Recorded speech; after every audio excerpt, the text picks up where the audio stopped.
How many hours on this new engine, Steve? A little less than 30. Okay, so you've all right. So you've flown up to Carolinas, down from there to here, from here to Sun and Fun, from Sun and Fun to here. A good probably 10, 15 hours of flight instruction in there somewhere. Okay. My boy how to fly. So a lot of takeoff landings. A lot of takeoff and landings. Well, that's a lot of flying. What do you think of, like, you know, what I've heard lately? A lot of guys say, like, "Oh, I got 1,000 hours," and they're like flown for a year. What do you think of that? Yeah. I doubt it. I flew for a little mom and pop charter company and flight instructed and did pop-up charters and worked like crazy. Sometimes not even getting 2 days off in a row, and was making 1,000 hours. But that's how hard you have to work. It's a full-time job. Yeah. Yeah. And what do we got going on over here? Hey, Dino. Hey, how you going? You come to America, and then guess what? You're working. Yeah, so I don't have a holiday. No, so we're going to do a compression test. We've just done a gearbox oil change. That turned out clean. Yeah, clean as, but we're checking it anyway. So we're going to do a compression test now. We'll just warm the engine up.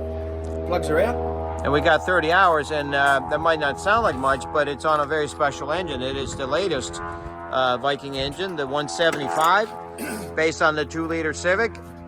And of course, we just looked at the plugs, and yeah, here they are.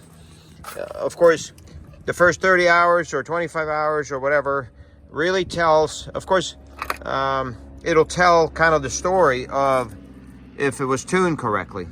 And as you can see here, not super, white, and not sooty, slight gray, and yeah, absolutely perfect. And these plugs will last 1,000 hours in this engine. Of course, you want to check them on your condition inspection. But all right, let's do some compression numbers and see what we got.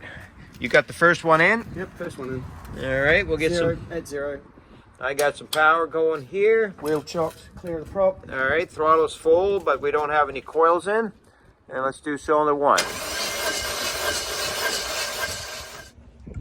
Okay, so the results then, we pretty much had 160 across the board. 160 across the board. And we didn't really warm up the engine much, 30, No, we 30 ran seconds. it for probably about 3 or 4 minutes. Okay. Just to get it warm, just to get the oil warm. And All right, well, 160, that's an acceptable number. We'll see what happens. It was very even across the whole engine, and the engine is I'd running. be more concerned if there was one high, one low, and that sort of thing. Right, exactly. So a good test. All right, so we drained the gearbox oil, and that looks real nice. That's the new 2-liter engine, 175. So now we'll do the engine oil next. We're now on the Viking 175. Just went through it and went to Sun and Fun together, had a good time. Compression is good, oil is good, gearbox oil is good. Now they're heading back to Beaufort, South Carolina.